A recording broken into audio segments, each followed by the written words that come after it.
किसी गांव में एक साधु रहा करता था। वो जब भी नाचता था तब भी बारिश होती थी। इसलिए गांव के लोग ने जब भी बारिश की जरूरत होती थी तभी लोग ने साधु के पास जाते थे और उनसे अनुरोध करते थे कि वो नाचें, और वो जब नाचने लगते थे तो बारिश जरूर होती थी। कुछ दिनों बाद 4 लड़के शहर से गांव में घूमने आए। जब उन्हें ये बात पता चली कि किसी साधु के नाचने से बारिश होती है, उन्होंने यकीन नहीं हुआ। शहरी गांव में पढ़ाई लिखाई के घमंड में उन्होंने गांव वालों को चुनौती दे दी कि अगर हम भी नाचेंगे तो बारिश होगी, और अगर हमारे नाचने से बारिश नहीं हुई तो साधु के नाचने से भी बारिश नहीं होगी।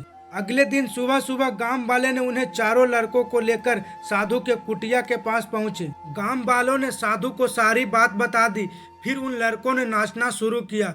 पहले लड़के ने नाचना शुरू किया, आधा घंटा बीत गया फिर भी पर पानी नहीं पड़ा। कुछ देर बाद दूसरे लड़के ने नाचना शुरू किया पर बारिश नहीं पड़ा।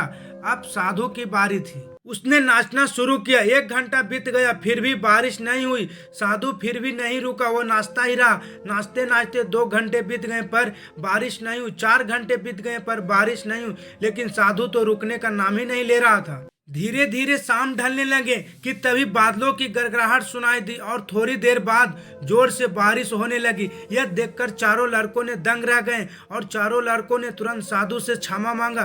फिर चारों लड़कों ने साधु से पूछा, बाबा ये ऐसे क्यों? हमारे नाचने से बारिश नहीं होती है और आपको नाचने से बारिश हो गई। साधु ने उत्तर दिया, जब मैं नाचता हूँ तो 2 बात को ध्यान रखता हूँ। पहली बात तो ये, मैं सोचता हूँ कि अगर मैं नाचूंगा तो बारिश को होना ही पड़ेगा, और दूसरी बात यह है कि मैं तब तक नाचूंगा जब तक कि बारिश न हो जाए। सफलता पाने वालों में भी यही गुण बुद्धिमान होता है। वो जिस काम को करते हैं उन्हें सफल होने का पूरा भरोसा होता है, और वो तब तक उस काम को करते हैं जब तक कि उसमें वो सफल न हो जाए।